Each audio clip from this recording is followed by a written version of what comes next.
Hello, boys and girls. Are you ready to enjoy some more exciting stories about Thomas the Tank Engine and his friends?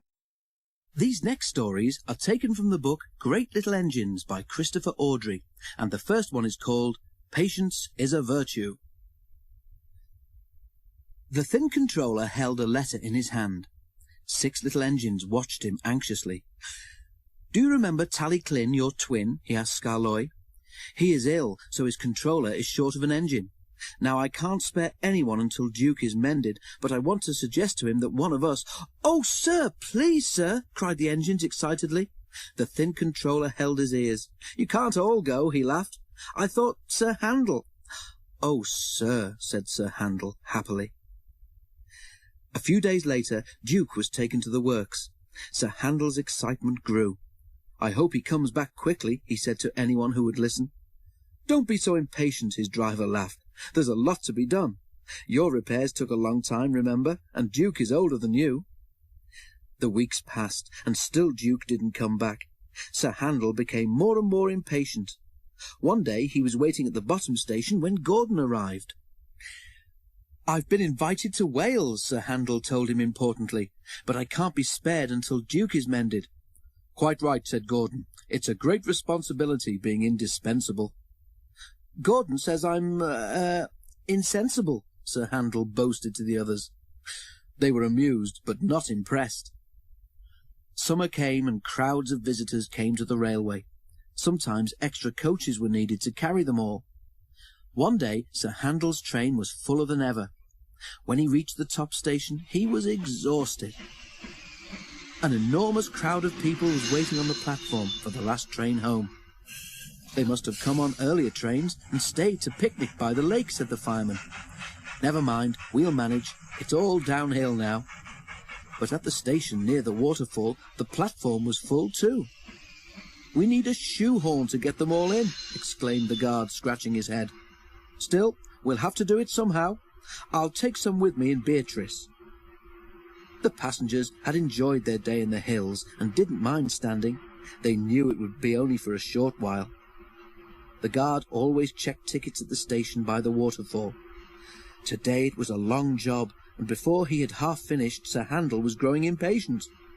"An insensible engine like me shouldn't keep Henry waiting," he fumed. "Can't be helped," said his driver. "Henry will just have to wait. He's kept us at it before now." At last the guard was ready. He blew his whistle, waved his green flag, and turned towards Beatrice. "At last we're off, do come along, at last we're off, do come along," Sir Handel snorted impatiently. Quickly the train began to move. The guard tried to get into Beatrice, but her doorway was blocked by passengers. By the time they'd moved to let him in, the train was out of the station, and the guard was left standing on the platform. Beatrice tried to stop, but there was no one to put her brakes on. The guard blew his whistle and waved a red flag, but the line curved, and Sir Handel couldn't see or hear him. Luckily, a passenger in Beatrice knew what to do. He pressed a button, and a buzzer sounded in Sir Handel's cab. His driver braked hard. "Now what?" he asked the fireman. "Go and find out. Maybe we've left someone behind." They had, of course. They soon discovered who. Passengers helped the guard into Beatrice, and after a fast run, the train reached the terminus at the same time as Henry. Sir Handel stopped with a sigh of relief. The guard came to see him. "I'm sorry I was impatient, Mr. Guard," said Sir Handel nervously. "I didn't want to be late. Insensible engines shouldn't be late, should they?" "No," agreed the guard, "but sensible engines know that patience is a virtue. Remember that next time." "I'll try," promised Sir Handel sadly. And now a story called Peter, Sam and the Prickly Problem. Duke returned at last, and Sir Handel went away. The other engines were kept so busy that they didn't have time to miss him. Hedge cutters had been busy too, trimming trees and bushes beside the railway so that passengers could see the view. Each evening Rusty took some trucks up the line and carried away as many cuttings as he could. But he could manage only a few at a time, and as fast as he moved the cuttings, more took their place. It was Peter Sam's turn to take the morning train. The coaches were full, but the rails were dry, and Peter Sam didn't mind the extra load. He puffed happily along until, just beyond the tunnel, he found that, in the night, a high wind had blown hedge cuttings across the rails. He stopped, and his driver and fireman got down. "We'll never get through that lot," exclaimed the fireman. "Pooh," scoffed Peter Sam. "They're only little branches, nothing to it. We'll simply push them aside." "Have it your own way," said his driver.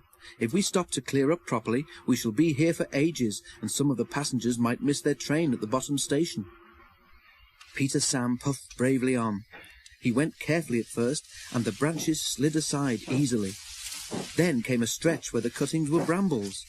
Peter Sam began to regret his boasting. Not only were the thorns prickly, but they caught in each other, and the branches stayed firmly put. "Ouch!" exclaimed Peter Sam suddenly, and stopped. "I can't move," he complained. The fireman looked. "It's no good," he said at last. "You've got brambles caught in your valve gear, and steam can't get into your cylinders. We shall have to cut you out." Peter Sam shuddered. He shut his eyes and prepared for the worst. The fireman pulled on thick gloves. Then, while he tried to clear what he could, the driver went to ask the guard if he had a knife. Some of the passengers had knives too, and came to help. But even then the job took longer than expected, and by the time Peter Sam was free, there was no hope of getting the passengers round the lake and back before James's train left. Peter Sam's driver apologized to the passengers, but they said they didn't mind. "We enjoyed the adventure," they laughed. The driver telephoned the thin controller. On the way home, they passed Rusty, pulling a long train of trucks. Rusty worked hard, and by afternoon the line was clear for trains to run normally. Peter Sam's front felt uncomfortable for several days.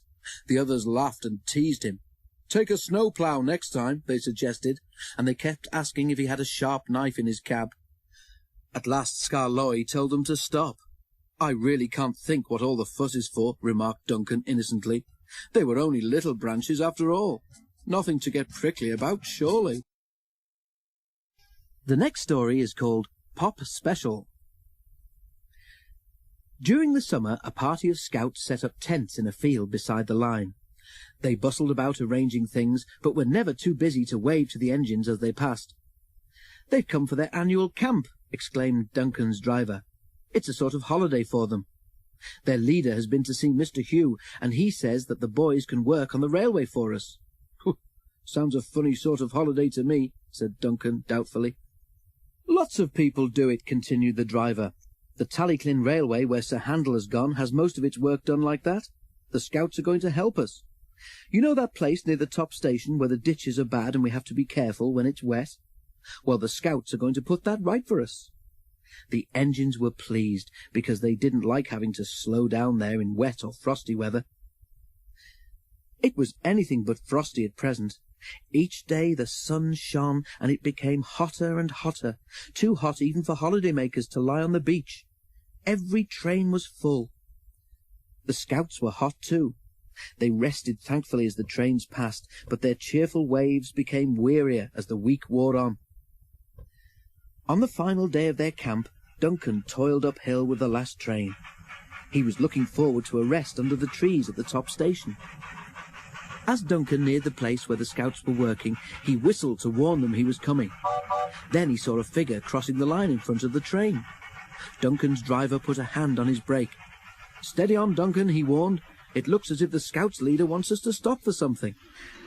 Duncan drew gently to a halt, and the leader climbed onto the step of his cab. "Is anything wrong?" the driver asked anxiously. "Not yet," replied the leader, "but I'm afraid there might be unless the boys have a drink.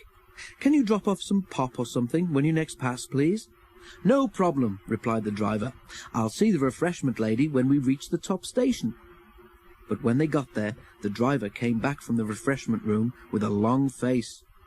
"Not a bottle to be had," he moaned to Duncan. "Everyone's as thirsty as those boys. So now what?" Duncan didn't know. He thought so hard that he began to feel thirsty himself. Then, suddenly, an idea came to him. "Isn't there a shop near the station by the lake?" he said. Perhaps the lady there—" "Of course," interrupted the fireman excitedly. "We'll leave the coaches here while Duncan takes something to the boys. We can just get back here before the train is due to leave, but we must hurry." While the station master telephoned to warn the shop lady, Duncan set off. The shop lady met them at the station. "I haven't much myself," she said, "but the lads are welcome to what there is." A little later, the scouts heard a whistle, and Duncan puffed into sight.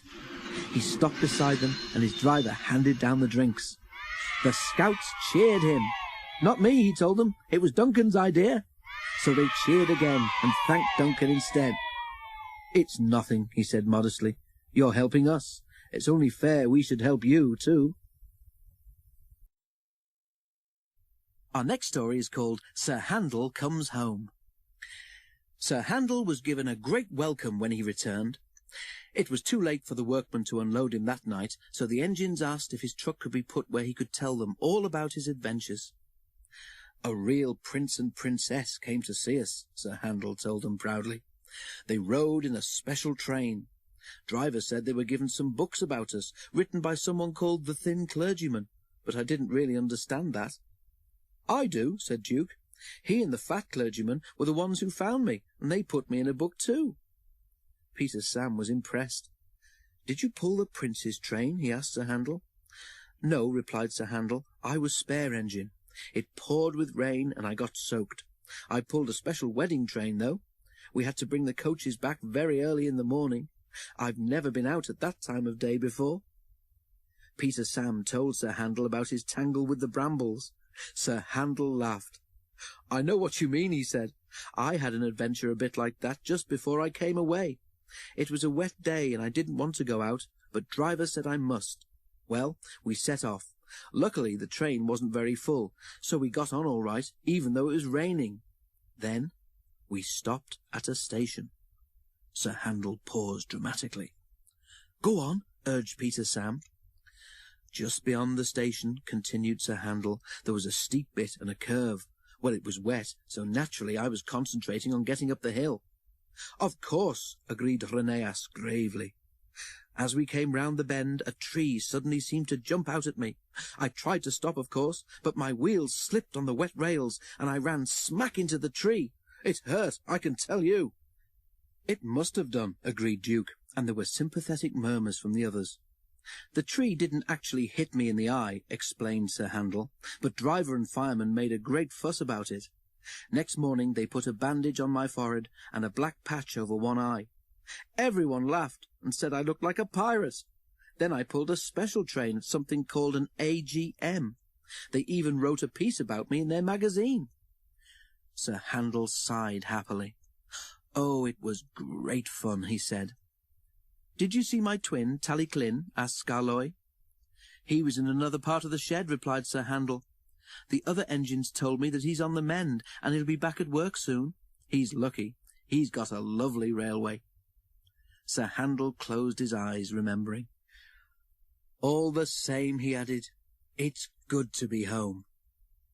Duke smiled in the darkness. "I know what you mean," he agreed.